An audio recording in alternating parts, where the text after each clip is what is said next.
Selamat pagi saudara-saudara yang terkasih dalam Yesus Kristus. Kita sudah datang dari rumah dan persiapan hari Minggu ini kita bisa datang. Sudah janji dengan Ibu Foni juga bakal datang ya. Jadi semua sudah dipersiapkan. Mari kita senyum untuk Tuhan ya saudara ya. Jangan cudut ya. Jadi telat kayak salah kayak masa bodoh. Pokoknya kita datang kepada Tuhan pada pagi ini saudara. Saudara siap untuk datang kepada Tuhan? Amin ya. Mari kita berdoa dahulu kepada Tuhan, minta pertolongan Tuhan supaya kebaktian pada pagi ini benar-benar dipimpin oleh Tuhan. Tuhan adalah Bapa kami yang mengasihi kami, yang memelihara kami, yang memberkati kami dalam kehidupan kami setiap hari ya Tuhan. Kami sungguh merasa berterima kasih kepada Tuhan karena kami sudah bisa melewati hari-hari tidak dengan sakit. Walaupun ada sakit, tapi Tuhan tetap memelihara kami. Tuhan memberkati segala sesuatunya, sehingga kami tetap berkecukupan ya Tuhan. Sehingga pagi ini kami bisa hadir kepada Tuhan, datang kepada Tuhan untuk menyembah Tuhan. Tuhan, Engkau yang patut kami sembah, yang patut kami puji, karena Engkau adalah besar. Tuhan, kiranya kami juga membuka hati kami, supaya Tuhan mengingatkan kami, Tuhan menguatkan kami melalui firman yang akan disampaikan oleh hamba-Mu Pak Emil ya Tuhan. Tuhan, sertailah saudara-saudara kami yang sedang dalam perjalanan menuju kemari ya Tuhan. Biarkan Tuhan melindungi. Tuhan, terutama juga teman-teman yang mengikuti dengan Zoom ya Tuhan. Kiranya juga Tuhan memberkati mereka semua ya Tuhan, yang di mana saja mereka berada. Terima kasih ya Tuhan, kami menyerahkan kebaktian ini dari awal hingga akhirnya, yang kami minta hanya di dalam nama Bapa, Anak dan Putra dan Roh Kudus. Amin. Amin.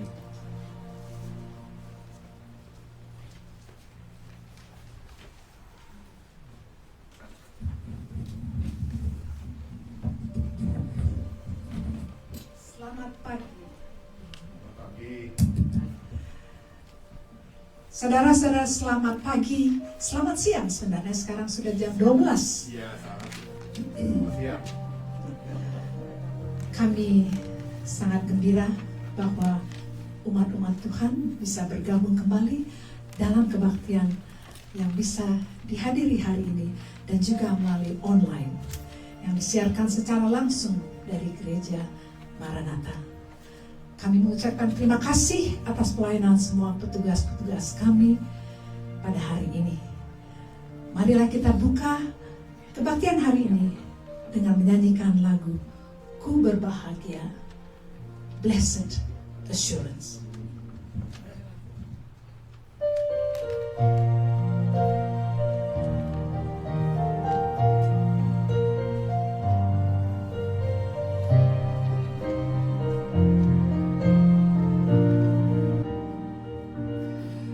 Berbahagia, yakin teguh, Yesus abadi kepunyaanku, aku warisnya, ku ditebus, ciptaan baru, Roh Kudus. Blessed assurance. Blessed assurance, Jesus is mine. Oh, what a foretaste of glory divine, and of salvation, purchase of God, born of His Spirit, washed in His blood. Aku bernyanyi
perfect submission, holy sacrifice.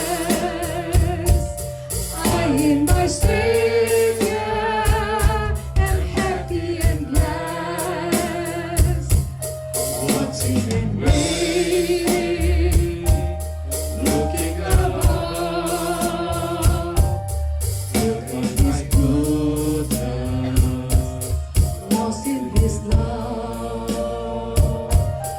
Aku bernyanyi bahagia, memuji Yesus selamanya. Aku bernyanyi bahagia, memuji Yesus selamanya. This is my story. This is my story. This is my song. Praising my Savior all the day long. This is my story. This is my song. Praising my Savior all the day long. Praising my Savior all the day long. Wah, bahagia sekali kalau kita bisa menyanyi merdu bersama-sama. Marilah kita lanjutkan lagu yang berikutnya. Besar setiamu, great is thy faithfulness.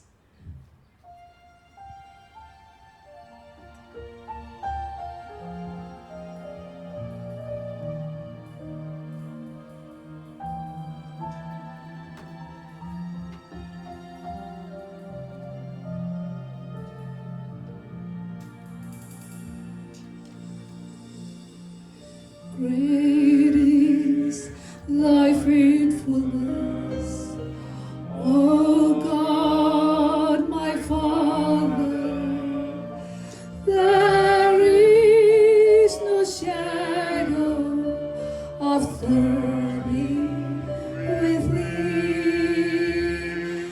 Thou changest not thy compassions, they fail not, as thou hast been, thou forever wilt be. Great is thy faithfulness, great is thy faithfulness. Morning by morning, new mercies I see. All I have needed, thy hand hath provided. Great is thy faithfulness, Lord, unto me. Besar setiamu,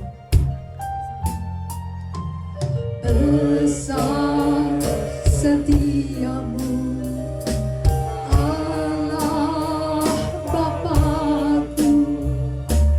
Besarlah kasih-Mu, berkelimpahan.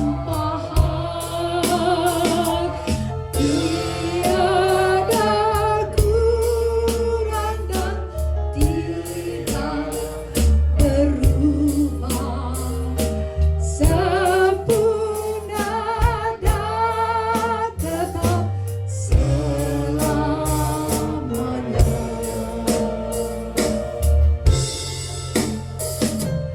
Besar setiamu, besar setiamu, besar setiamu.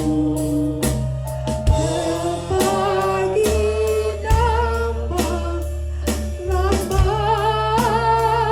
baru. Apa yang ku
my sin. Pardon for sin and peace, death, endurance. Thine own dear presence to cheer and to guide. Strength for today and light hope for tomorrow. Blessings all mine with 10,000 besides. Silakan berdiri. Great is thy faithfulness. Great is thy faithfulness. Morning by morning, new mercies I see. All I have needed, thy hand hath provided. Great is thy faithfulness. Great is thy faithfulness. Great is thy faithfulness, Lord, unto me.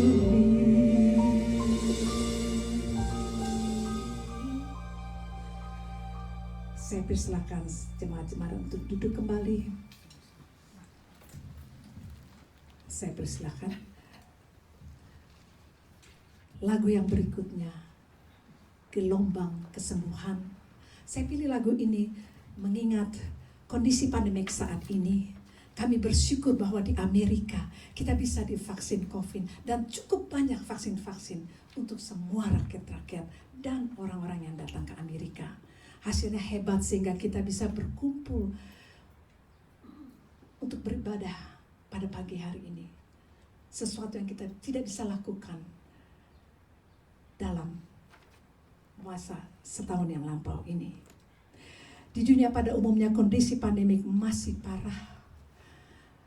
Marilah kita nyanyikan lagu ini agar kita bisa menerima semua anugerah berkat dari Tuhan untuk seluruh dunia, agar pandemi boleh ditekan dan bisa diataskan, korban-korban berkurang dan bahkan dilewati.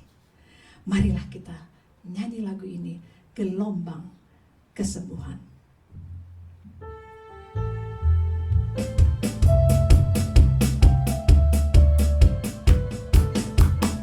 Lihatlah, Dia datang menolong seluruh bumi bagaikan gelombang membawa kesembuhan. Lihatlah, Dia datang melawan seluruh bumi bagaikan gelombang membawa kesembuhan. Yang lemah dikuatkan, yang miskin terkaya, mujizatnya dinyatakan sekarang. Yang lumpuh tak berjalan, yang buta tak melihat, kekuatannya naik atas kita. Solatlah, haleluya, pujilah namanya. Solatlah, haleluya, Tuhan Yesus saja. Solatlah, Haleluya, pujilah namanya. Solatlah, haleluya, Tuhan Yesus aja. lihatlah, Dia datang Melawat seluruh bumi bagaikan gelombang membawa kesembuhan. lihatlah, Dia datang melawat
menyanyikan lagu yang terakhir sebelum kita mendengarkan firman khotbah yang akan disampaikan oleh pendeta Emil Sang. Lagu ini adalah Segenap Hidupku, With All I Am.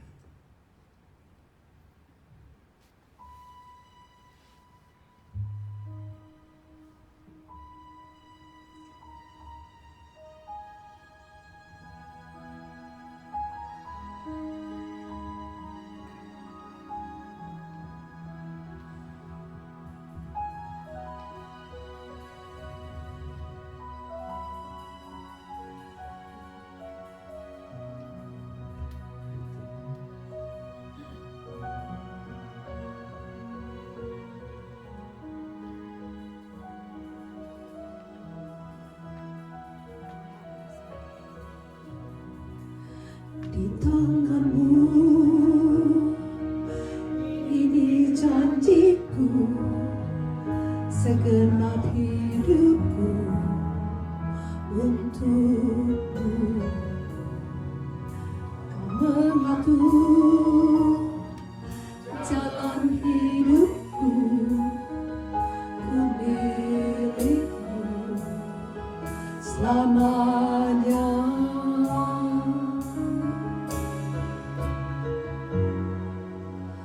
Yesus, aku percaya.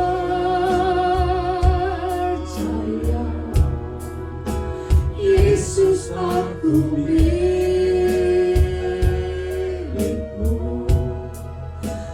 Hidup padamu, bermazmur bagimu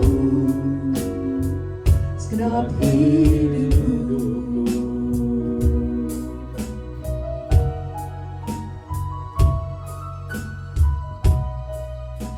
Kemanapun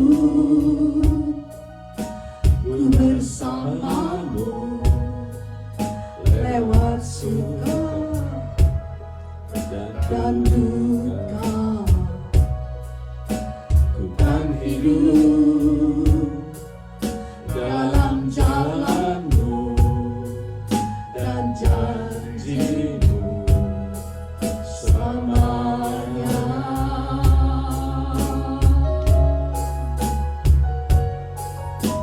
Yesus, aku percaya.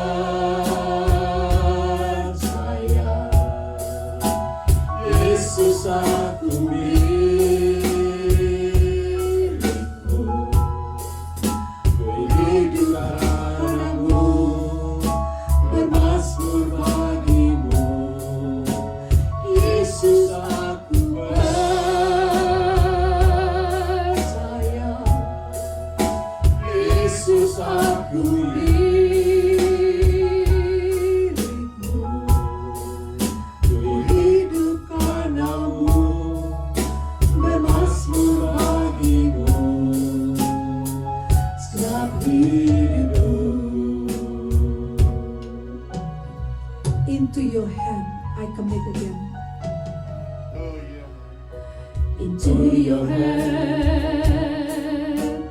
I commit again, with all I am for you, Lord. You hold my world in the palm of your hand, and I am yours forever.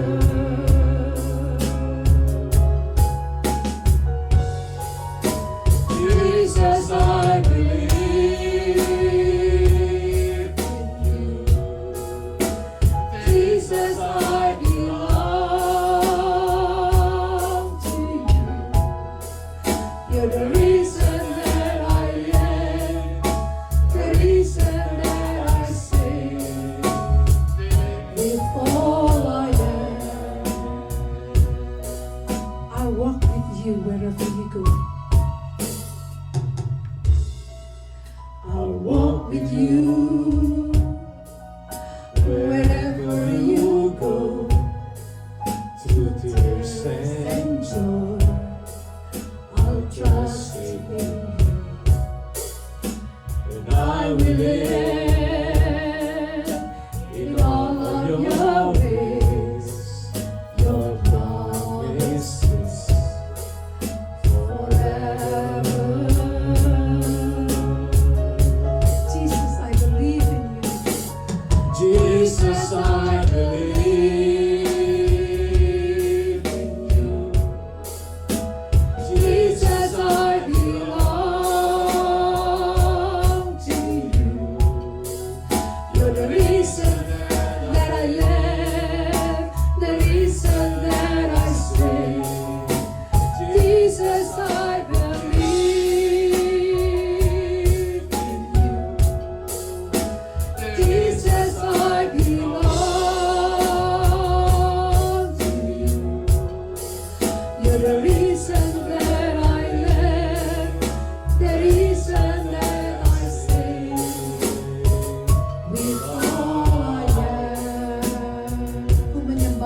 menyembahmu,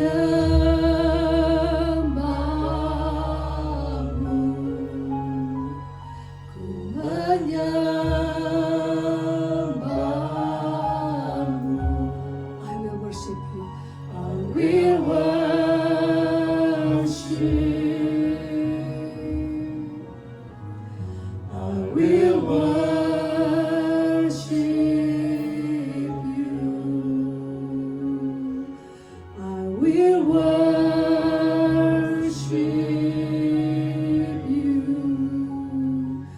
I will worship you. I will worship. I will worship you. Umat Tuhan yang dikasihi, marilah kita bersama berdoa, menyiapkan diri kita masing-masing untuk mendengarkan firman Tuhan. Ya Allah Bapa kami datang ke hadapan-Mu. Kami sangat bersyukur bahwa pada hari ini kami masih sempat, masih diberikan kesempatan untuk mendengarkan firman-Mu. Firman yang boleh mengingatkan kami bahwa Tuhan tetap berkuasa. Kiranya Engkau mau mengurap bibir dari pendeta Emil Sang yang akan menyampaikan khotbah pagi siang hari ini. Berikanlah kami semua kemampuan untuk mencerna, memahami firman-Mu, dan lebih khusus lagi melakukannya dalam kehidupan kami sehari-hari. Berfirmanlah kepada kami, Tuhan, dan kami siap mendengarkan. Di dalam nama Tuhan Yesus kami berdoa. Amin. Saya persilakan pendeta Emil.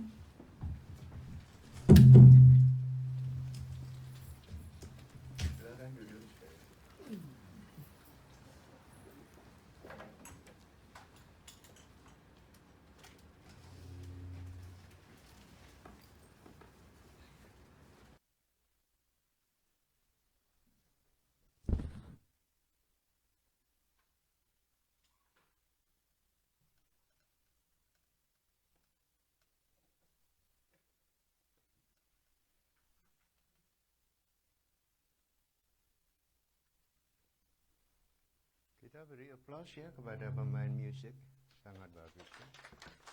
Puji Tuhan.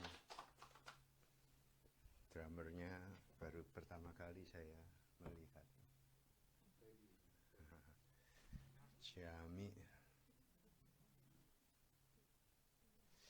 Saudara, hari ini kita akan fokus di dalam kitab Yosua, pasalnya yang ke-24. Kalau saudara membawa Alkitab, boleh membuka bersama-sama dengan saya ya. Dan Alkitab saya juga baru.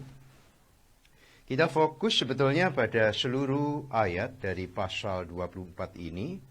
Tetapi kita akan membaca hanya ayat 14 dan ayat 15 saja. Satu ayat firman Tuhan, satu bagian dari firman Tuhan yang sangat penting. Sangat penting untuk kita simak, untuk kita teliti. Sebab mengapa? Dikatakan penting karena kita berhadapan dengan Allah yang mendesain kehidupan. Kita sebut dia sebagai life design God. Dan tidak ada bentuk atau wacana kehidupan itu di luar cara Allah itu. Dalam bahasa Mazmur 139 itu disebutkan cara Allah itu merendah. Bahkan sebelum kita ini dilahirkan, pada saat kita ini bakal anak, menurut Mazmur 139 itu, bukan saja Allah mengenal kita, saudara, tetapi yang ajaib, yang mengharukan ialah sejak sebelum menjadi anak, Tuhan itu sudah merendah di dalam kedaulatannya. Dan kita aminkan ini. Satu perkara yang ajaib, di dalam hidup kita.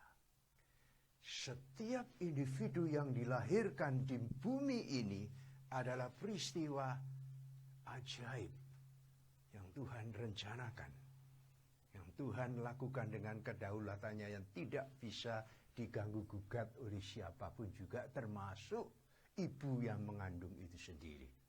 Mari kita berdoa lebih dulu. Bapa Surgawi, kami sungguh-sungguh terharu dengan keajaiban firman-Mu.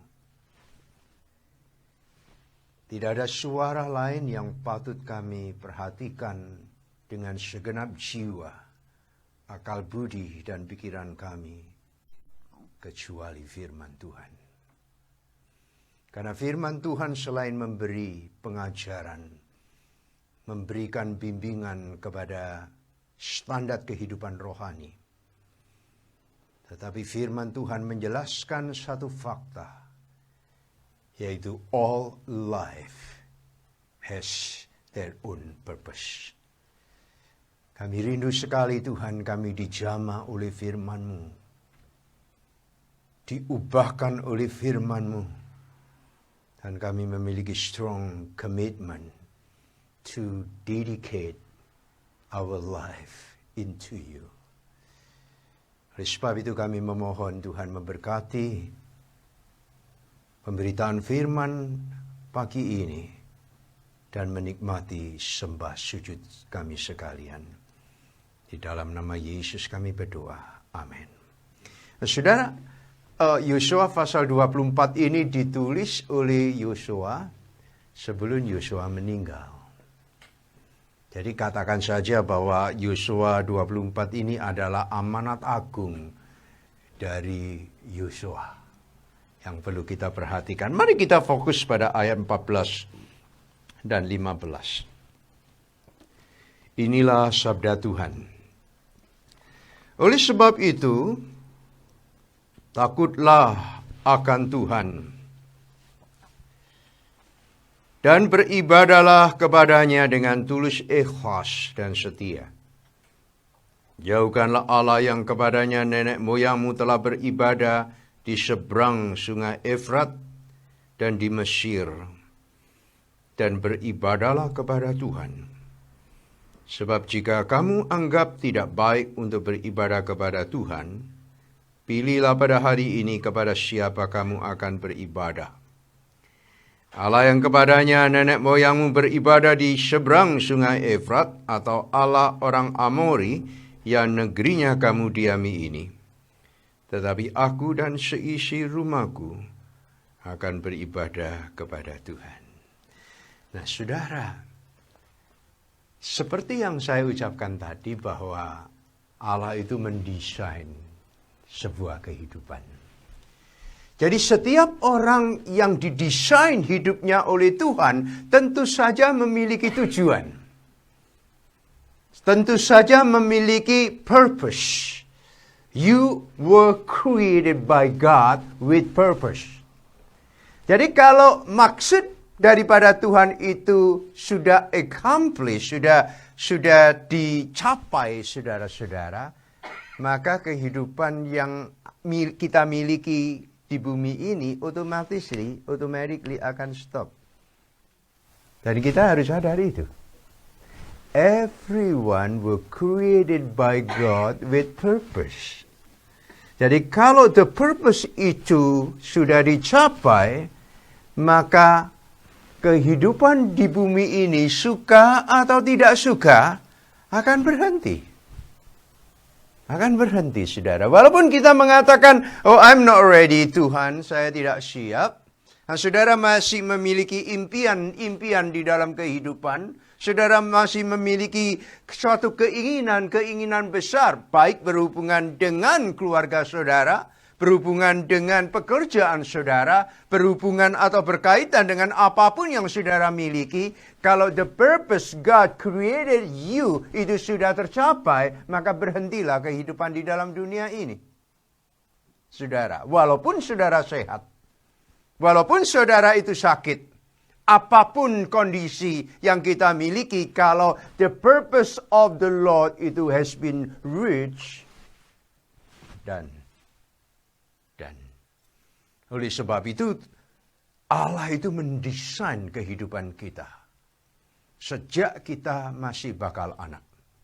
Nah, Allah mendesain secara khusus kehidupan bangsa Israel. Pada saat itu Allah mengkhususkan Israel dan ditempatkan di dalam satu lembah yang disebut lembah Goshen.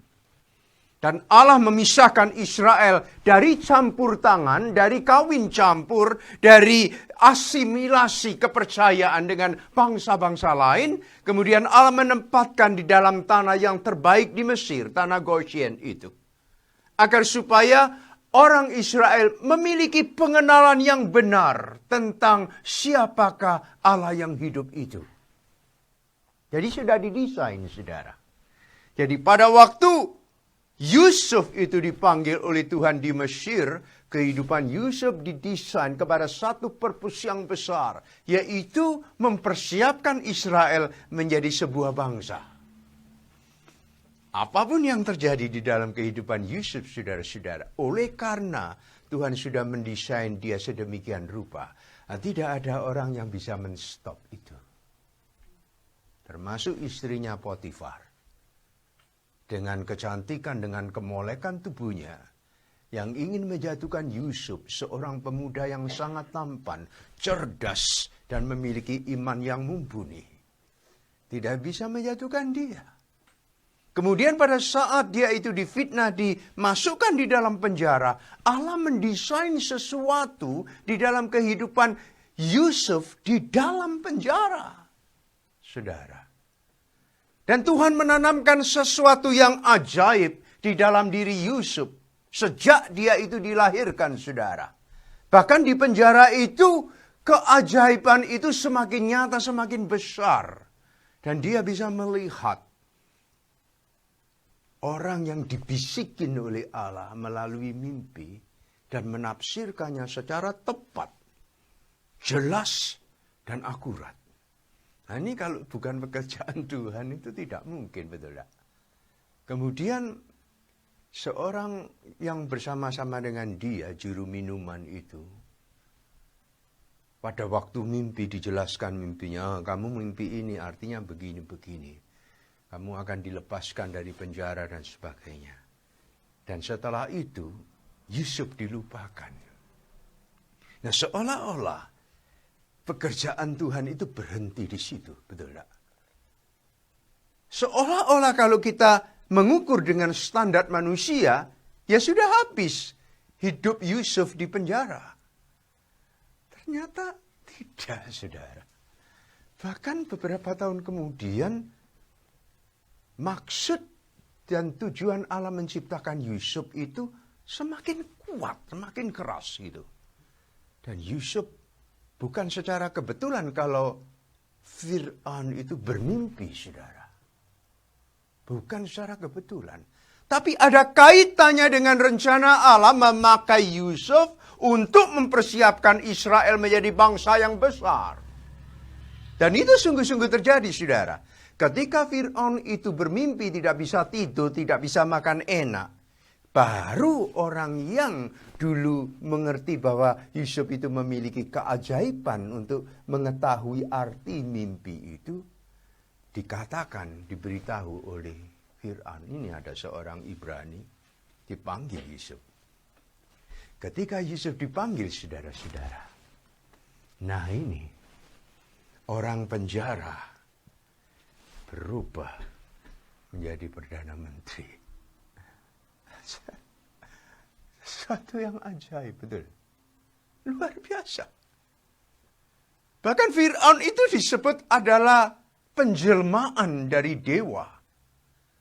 Tetapi begitu berhadapan dengan Yusuf, dia mengakui bahwa Yahweh, Allahnya Yusuf, itu Allah yang hidup dan ajaib. Nah, cara Allah mendesain kehidupan itu betul-betul seperti merenda.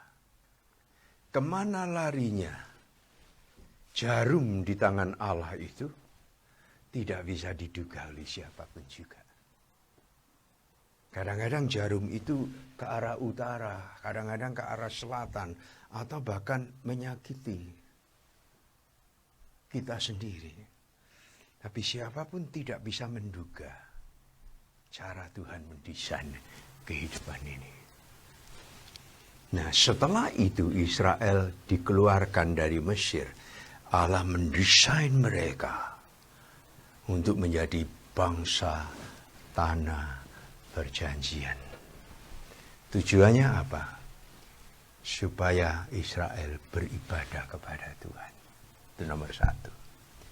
Tujuan yang kedua, supaya Israel menjadi satu-satunya bangsa di muka bumi yang memiliki satu hal di dalam hati mereka yang disebut Yirat Adonai, takut akan Allah. Kemudian yang ketiga, tujuan daripada Allah mengeluarkan Israel dari Mesir dan menjadikan bangsa tanah Kanaan adalah supaya mereka itu bisa melayani Tuhan dengan kebaikan. Dengan dalam bahasa Ibrani itu disebut wahibtu oto, melayani Tuhan dengan sesuatu yang indah, yang agung dan mulia. Ini tidak bisa diekspresikan di dalam bahasa lain, saudara-saudara. Jadi dalam bahasa Ibrani itu disebut wahibtu oto. Artinya bukan sekedar melayani Tuhan, tetapi melayani Tuhan dengan sesuatu yang indah, sesuatu yang agung, sesuatu yang mulia, yang lebih daripada bangsa-bangsa lain yang melayani Baal mereka dengan cara mengorbankan anak mereka disembelih, dibunuh, dicurahkan darahnya. Allah menghendaki supaya Israel memiliki ibadah yang berbeda dengan bangsa-bangsa lain, saudara. Walaupun dengan konsekuensi Israel akan tidak disukai oleh berbagai macam bangsa dan negara. Asal mereka memiliki cara ibadah sesuai dengan apa yang dikatakan oleh firman Allah. Wa'ibdu oto, melayani dengan sincerity. Maka Allah akan sangat menikmati hidup ibadah mereka. Itu maksud daripada Tuhan. Tetapi apa yang terjadi? Desain daripada Allah ini di padang gurun itu ternoda, saudara. Israel yang diciptakan with purpose itu menyimpang dari apa yang menjadi tujuan Tuhan. Mereka menyembah ilah-ilah lain. Mereka jatuh di dalam sujud di hadapan anak lembu emas. Bahkan mereka menjadi bangsa yang tegar tengkuk. Bangsa yang tidak takut akan Allah. Sehingga mereka mati semua binasa kecuali 2 orang. Yosua dan Kaleb. Semua mati di padang gurun. Karena mereka menodai apa yang menjadi desain daripada Tuhan. Rasul Paulus mengatakan, Israel itu ibaratnya membangun rumah di atas fondasi yang berbeda. Satu fondasi yang terbuat dari pasir, dibangun rumahnya, kemudian begitu badai menerpa, maka seluruh bangunan di atasnya itu rontok.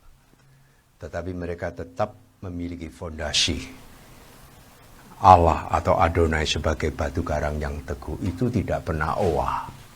Mereka mati binasa di padang gurun. Tetapi bukan berarti mereka semuanya masuk neraka loh ya. Desain daripada Tuhan itu berbeda. Nah saudara, semua yang berdiri di hadapan Tuhan itu adalah sama.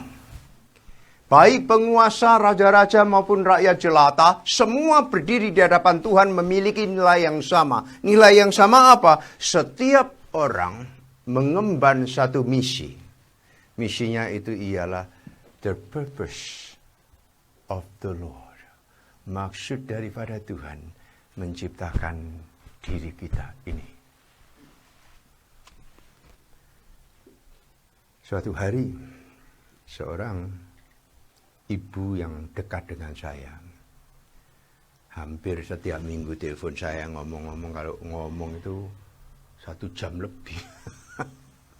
Jadi kalau saya melayani dia ngomong itu harus sabar ya.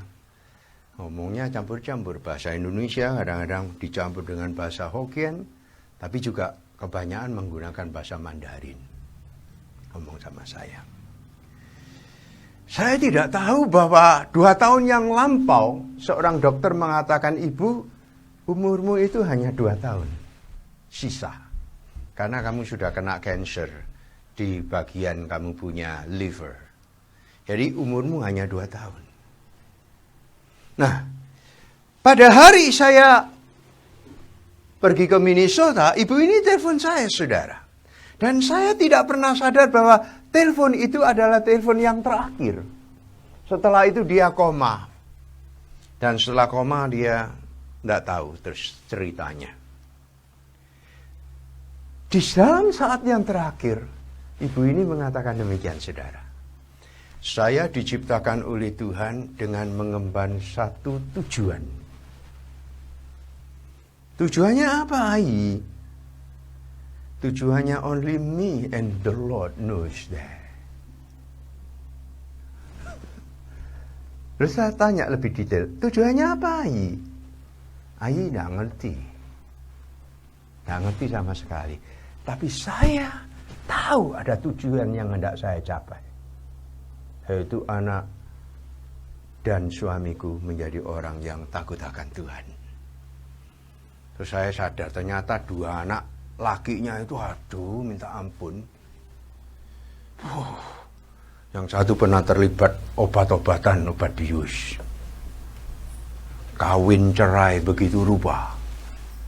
Punya anak dengan wanita lain.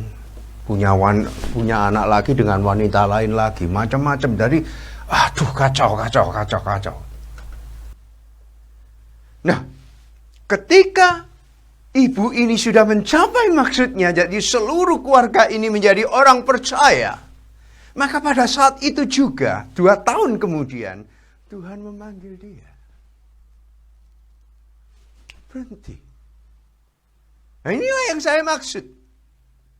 Jadi setiap orang siapapun berdiri di hadapan Tuhan sama mengemban satu mission, mengemban satu kehendak Allah, mengemban satu tujuan. Kenapa Allah menciptakan kita? Kenapa kita ada di dalam bumi ini? Kenapa kita menikah dengan si A? Kenapa kita memiliki anak dengan si A dan sebagainya, saudara-saudara? Semuanya kita paketkan bahwa Allah mendesain hidup kita dengan satu maksud. Dengan satu tujuan. Tujuannya adalah bagi kemuliaan Dia dan juga bagi kenikmatan saudara-saudara. Di dalam kitab Wahyu pasal 21, engkau akan menjadi seseorang yang memiliki nama baru dan memiliki satu eksistensi yang baru, dan Tuhan memuliakan saudara-saudara. Itu tujuannya. Sangat ajaib. Jadi ingat baik-baik. Your life was created with purpose. Soon after the purpose is reached, your life done. Ada satu lagu mengatakan, hidup ini adalah kesempatan. Hidup ini untuk melayani Tuhan. Terus kata-kata yang ini yang mengharukan. Jangan sia-siakan apa yang Tuhan beri. Hidup ini harus jadi berkat. Sangat menyentuh. Harus menjadi berkat. Nah, bagaimana menjadi berkat, saudara-saudara? Firman Tuhan itu hanya memberikan 2 atau 3 hal. Yang pertama ialah kenakanlah takut akan Tuhan. Bukan menjadikan Tuhan itu sebagai momok. Bukan memperlakukan Tuhan itu seperti setan. Bukan memperlakukan Tuhan itu seperti kalau kita tidak melayani Dia, maka hidup kita akan dikutuk, dihancurkan, dibunuh. Tidak, saudara-saudara. tetapi menjadikan Tuhan itu adalah sumber pengharapan, sumber sukacita, dan tempat kita itu menaruh. Dan tempat sandaran kita yang disebut our refuge. Yosua mengatakan itu. Sepanjang aku melayani Tuhan, aku beribadah kepada Dia dengan segenap hatiku, aku dan seluruh rumah tanggaku. Karena Yosua sudah mengenal siapakah Yahweh itu. Dia mengalami Yahweh dan kuasanya secara pribadi. Dan mata hatinya itu terbuka. Tidak ada Allah yang lebih perkasa daripada Yahweh. Dan sepanjang Yosua itu hidup, sepanjang Israel itu ada di bawah pimpinan Yosua, Israel itu hidup benar di mata Tuhan.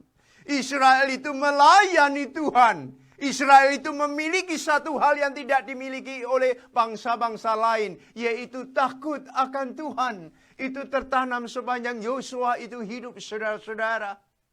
Sehingga Tuhan memberkati Israel. Dan akibatnya ialah tidak ada satu bangsa pun bagaimanapun besar kekuatan militernya, bagaimanapun kekuatan benteng perangnya, bagaimanapun besar kotanya seperti kebesaran dan kemegahan Yeriko dan kota Ai, semuanya itu hanya dengan pengaruh doa.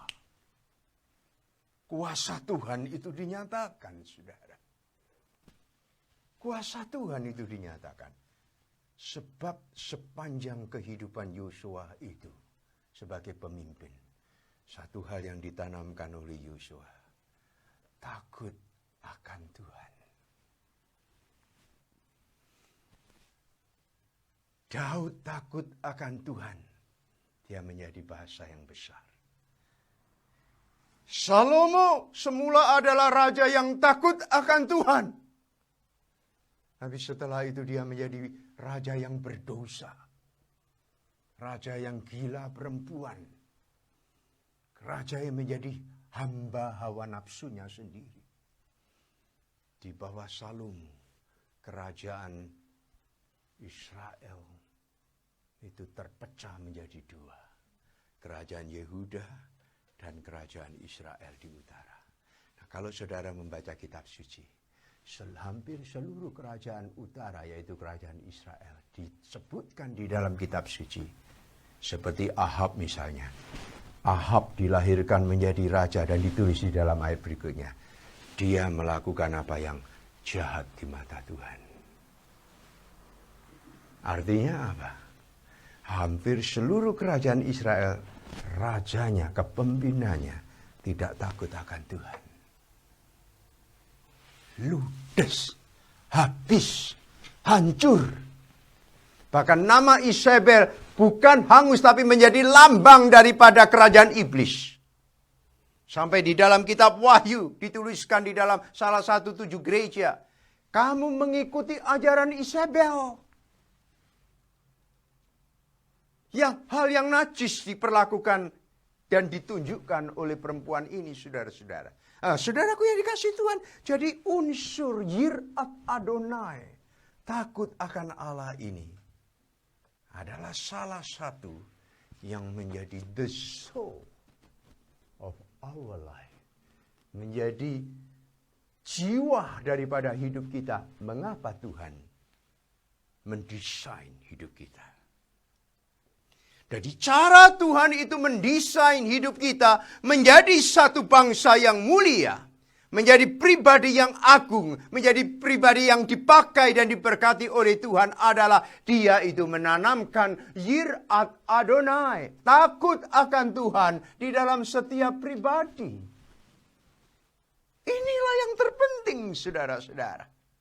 Saudara boleh memiliki segala sesuatu. Saudara boleh memiliki banyak talenta. Saudara boleh melakukan hal-hal perkara yang ajaib. Menyembuhkan orang sakit. Bernubuat, berbahasa roh dan sebagainya. Tetapi kalau saudara tidak memiliki takut akan Tuhan.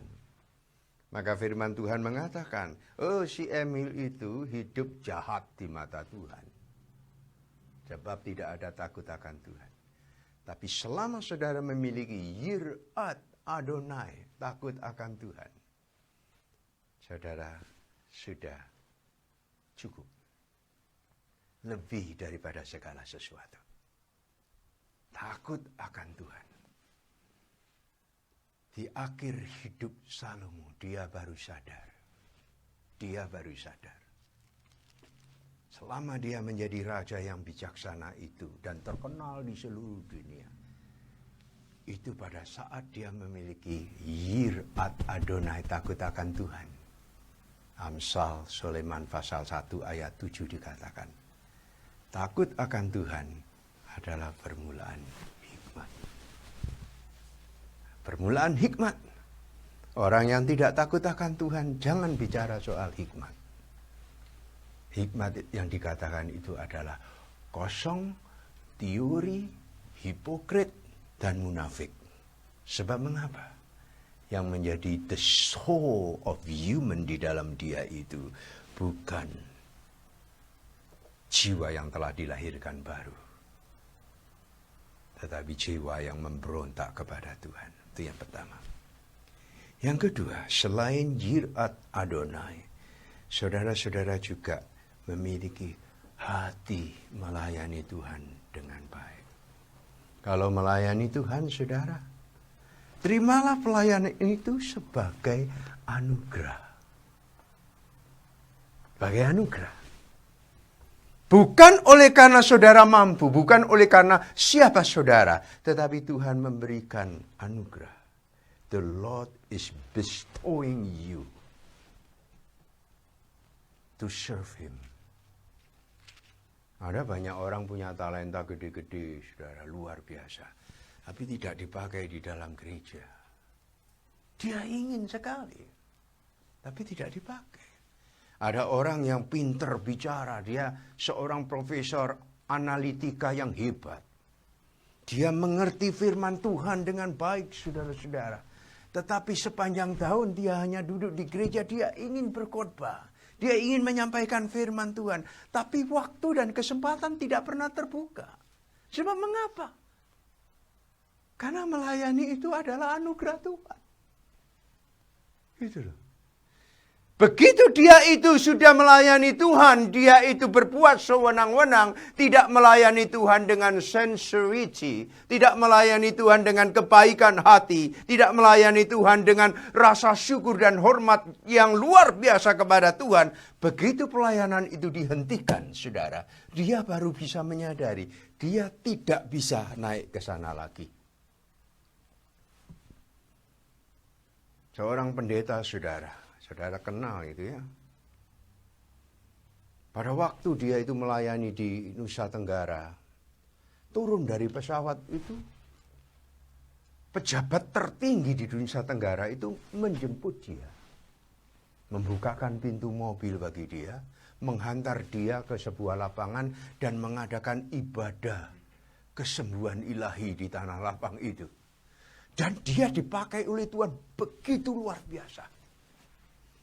Sampai suatu hari, saudara, dia berbuat zina.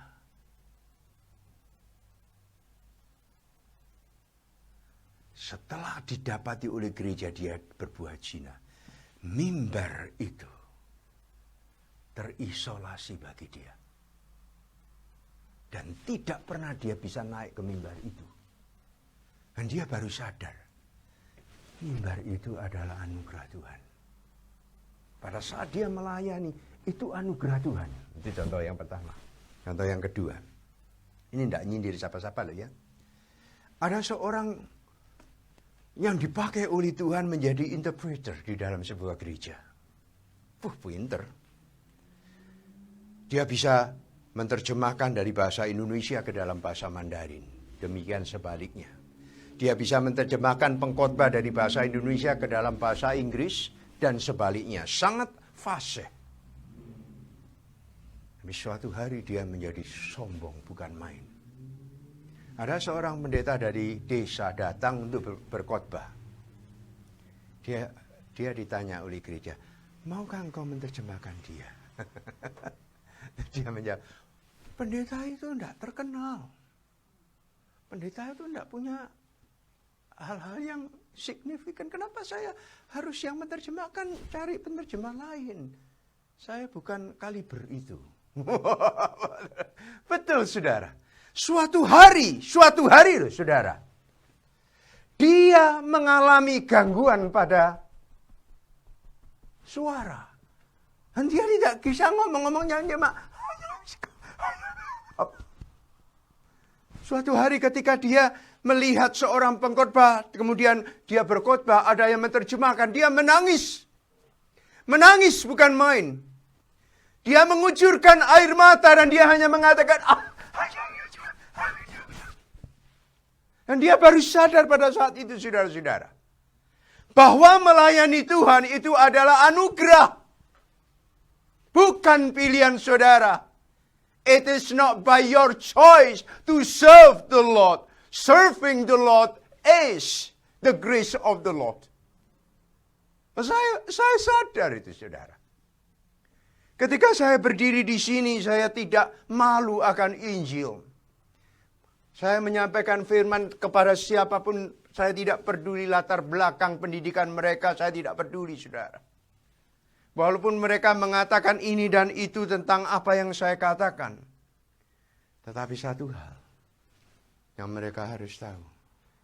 The way I am serving the Lord. Not because of my choice. It is totally because of the grace of God. Dan Israel itu tidak sadar akan hal ini. Israel tidak sadar. Israel itu diberi kesempatan oleh Tuhan untuk menjadi bangsa perjanjian supaya mereka bisa melayani Allah. Dan Allah itu sangat senang dengan sembah sujud mereka. Dan Allah itu begitu murah hati, begitu mereka jatuh di dalam dosa. Mereka mencaci maki Tuhan, mereka menajiskan nama Tuhan, mereka beribadah kepada Ashitoret, beribadah kepada Baal, beribadah kepada dewa Dagon dan sebagainya. Tetapi pada saat Tuhan menghukum mereka, mereka itu menggeliat dan mereka berseru, Adonai Elohim, ampuni aku. Saat itu Tuhan tanpa memperhitungkan kehidupan mereka yang berdosa itu, Tuhan mengampuni mereka. Dan Tuhan menolong mereka. Luar biasa. Suara Israel itu suara yang Tuhan sukai. Tuhan senang. Bahkan Tuhan mengatakan, barang siapa yang memberkati engkau, akan kuberkati. Barang siapa yang mengutuki engkau, akan kukutuk. Luar biasa. This is the highest privilege ever. Tapi Israel tidak sadar. Tidak mengerti akan hal ini. Akhirnya mereka menyalibkan Tuhan. Mereka menolak Messiah Mesias. Yesus Sang Juru Selamat itu. Tuhan mendesain mereka supaya menjadi bangsa satu-satunya di muka bumi ini di mana berkat Tuhan itu mengalir besar. Mengalir besar. Asal Israel, saya masih percaya sampai hari ini. Asal Israel secara nasional berseru kepada Tuhan, Tuhan, tolonglah kami. Maka saya yakin dan percaya, tidak ada satu bangsa pun di muka bumi ini yang bisa menghancurkan mereka tanpa campur tangan Tuhan. Nah, kita adalah Israel baru, saudara. Kita dilahirkan baru with special purpose. With special purpose. Therefore, if you have a husband, your husband is your special gift. Kasihi dia. Karena dengan memiliki suami itu, Tuhan punya purpose dalam hidupmu. Nah, sekali lagi firman Tuhan dikatakan, oleh sebab itu takutlah akan Tuhan. Beribadahlah kepadanya dengan tulus ikhlas. Layani Tuhan dengan tulus ikhlas. Jauhilah Allah yang kepadanya nenek moyangmu beribadah. Jangan menyakiti hati Tuhan di dalam segala keputusanmu. In every single point in your life, never ever disappoint your Lord and your God. Karena dengan cara demikian, sudah menjadi orang-orang atau umat yang mentuhankan Dia di atas segala sesuatu. Dan Tuhan melalui Musa mengatakan, Shema Yisrael, Adonai Elohenu, Adonai Echad. Dengarlah hai Israel, Tuhan Allahmu adalah Adonai yang esa.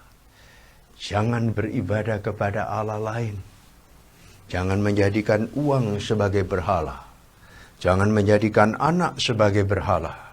Jangan menjadikan kemuliaan sebagai berhala.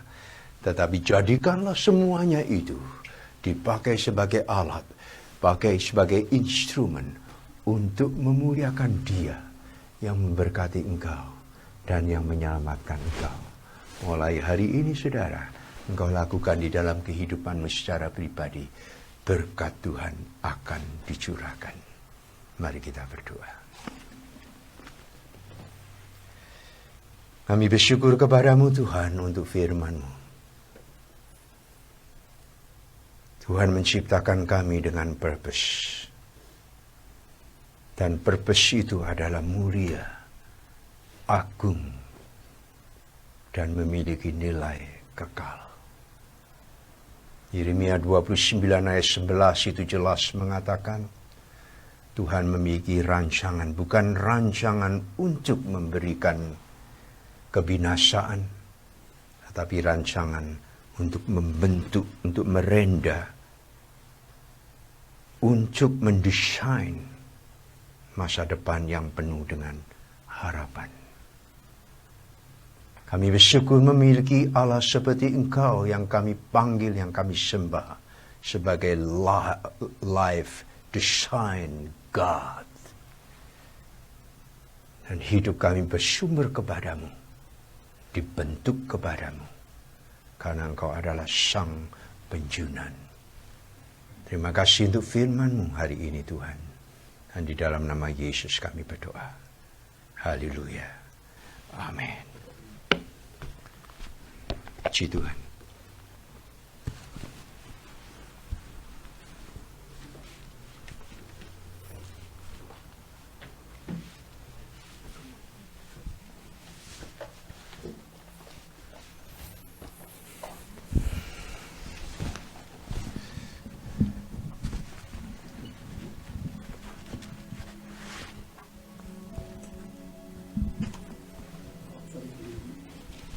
Iman Rasuli. Saya persilakan jemaat-jemaat yang terkasih dalam Kristus Yesus untuk berdiri. Marilah kita bersama dengan umat Allah di masa lalu, masa kini, dan masa depan, mengingat pengakuan iman bahwa jemaat sebagai pribadi menyatakan kepada Tuhan dan sesamanya bahwa ia mempercayai Allah yang Esa, yang menyatakan dirinya sebagai Bapa, Anak, dan Roh Kudus pada baptisan kita menurut pengakuan iman rasuli. Aku percaya kepada Allah Bapa yang Maha Kuasa, Khalik langit dan bumi, dan kepada Yesus Kristus, Anaknya yang tunggal Tuhan kita, yang dikandung daripada Roh Kudus, lahir dari anak darah Maria, yang menderita di bawah pemerintahan Pontius Pilatus, disalibkan, mati dan dikuburkan, turun dalam kerajaan maut. Pada hari yang ketiga, bangkit pula dari antara orang mati, naik ke surga, duduk di sebelah kanan Allah Bapa yang Maha Kuasa, dan akan datang dari sana untuk menghakimi orang yang hidup dan mati. Aku percaya kepada Roh Kudus, gereja yang kudus dan am, persekutuan orang kudus, pengampunan dosa, kebangkitan orang mati, dan hidup yang kekal. Amin. Saya persilakan jemaat-jemaat untuk duduk kembali. Sekarang kalau boleh saya minta Saudara Kinto untuk menyampaikan doa syafaat.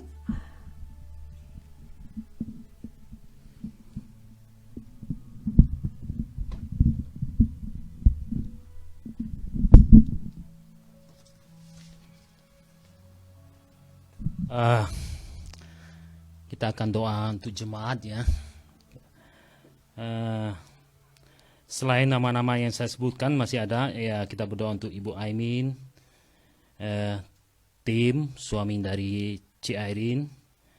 Kita berdoa juga buat Mike Kohandi sendiri dan Santi Ritiau. Juga kita berdoa untuk Om Tim ya. Masih ada saudara yang perlu didoakan sebelum saya mulai. Kalau begitu mari kita sama-sama kita tunduk kepala, kita berdoa.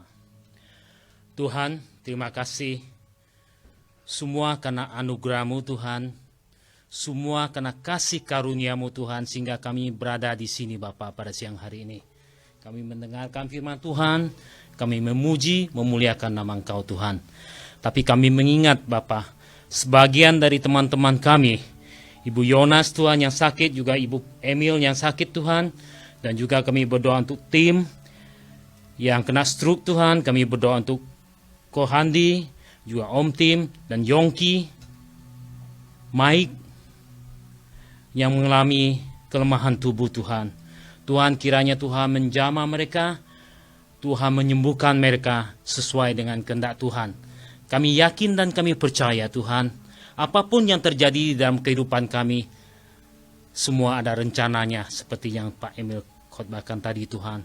Kami yakin dan kami percaya rencana itu akan indah pada waktunya Tuhan. Terima kasih Bapa, kami juga berdoa, kami juga meminta Tuhan memberkati kami yang hadir pada siang hari ini. Kau menjauhkan kami dari percobaan, tapi lepaskan kami daripada yang jahat Tuhan. Kami yakin kalau kami hidup benar di hadapan Tuhan, Tuhan akan menaungi kami Bapa. Kami berdoa, kami meminta, kami memanjatkan hanya di dalam nama Tuhan. Kami berdoa. Amin.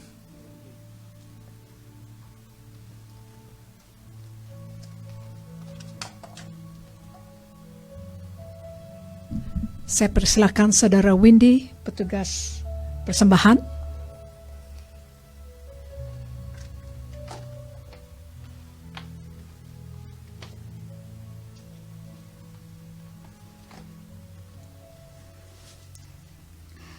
Tuhan Bapa kami yang maha baik, yang bertata dalam kerajaan surga, kami berterima kasih telah mendengarkan firman-Mu hari ini yang indah, dan kami juga mau berterima kasih Engkau telah melindungi kami dengan kesehatan yang baik dan berkat-berkat-Mu kepada kami. Sekarang saatnya kami mau memberikan sebagian persembahan kepada Engkau. Ya Bapa, berkatilah agar semua ini bisa sesuai dengan yang telah untuk tujuannya untuk membesarkan nama-Mu dan memuliakan Engkau. Terima kasih Bapa, dalam nama Bapa, Putra, dan Roh Kudus kami berdoa. Amin.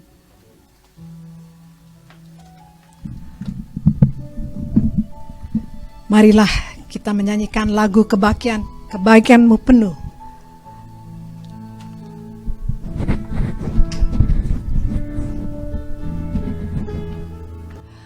Tak ada yang dapat memisahkan kita dari kasih Bapa. Semua cobaan takkan melebihi kekuatan kita.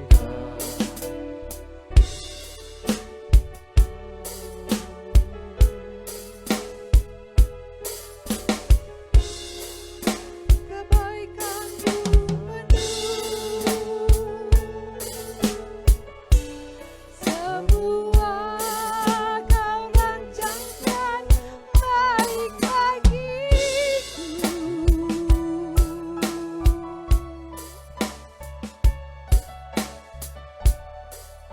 kebaikan-Mu penuh, kebaikan-Mu penuh. Ku bersyukur atas kasih-Mu.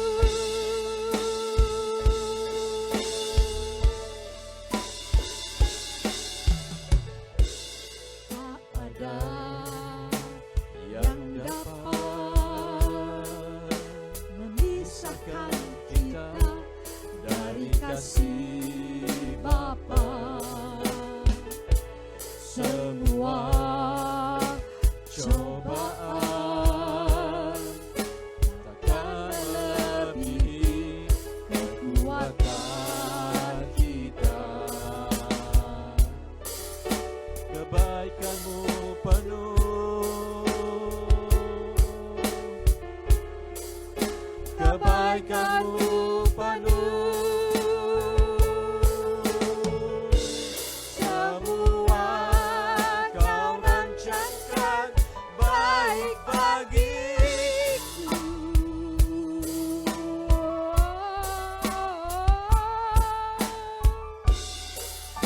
Kebaikan-Mu penuh, kebaikan-Mu penuh. Ku bersyukur Atas kasih-Mu.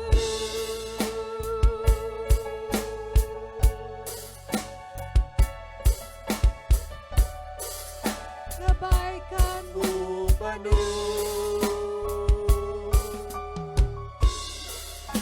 kebaikan-Mu penuh. semua Kau rancangkan baik bagiku.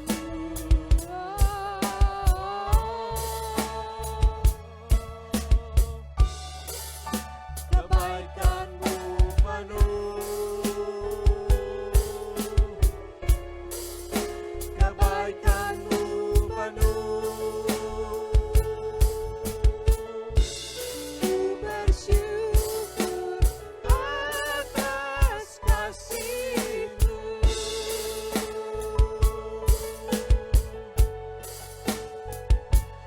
Ku bersyukur atas kasih-Mu.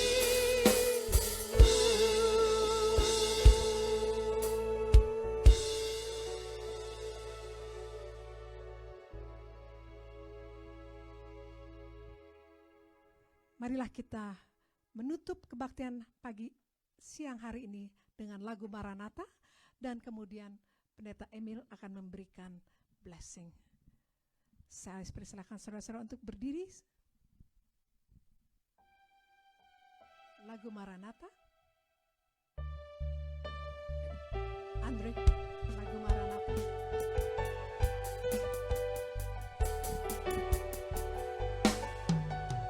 Maranatha, Maranatha, Tuhan datanglah. Persiapkanlah dirimu untuk kedatangannya. Maranatha, Maranatha, Kristus datanglah. Hari itu, hari yang termulia. Haleluya, Tuhan datanglah dalam kemuliaan-Nya. Bersama para tebusan sambutlah Dia Raja. Jala suku kaum bahasa, nyanyi sembah Sang Raja. Ya Yesus, Maranatha datanglah. Haleluya, Tuhan datanglah dalam kemuliaan-Nya. Bersama para tebusan sambutlah Dia Raja. Jala suku kanan bahasa, nyanyi sembah Sang Raja. Ya Yesus, Maranatha datanglah. Ya Yesus, Maranatha datanglah. Ya Yesus, Maranatha datanglah. Serahkanlah hatimu kepada Tuhan dan terimalah berkat-Nya. Kiranya anugerah dan sejahtera dari Tuhan Yesus Kristus, kasih Allah Bapa yang tidak berkesudahan, bimbingan berkat, pembelaan, dan juga penghiburan daripada Allah Roh Kudus, kiranya berada di dalam hidup kita sekalian, memenuhi hidup kita sekalian, akan mengalir dengan limpahnya bagaikan aliran air sungai hidup, mulai hari ini sampai Maranatha, Tuhan Yesus datang kedua kali. Haleluya. Amin.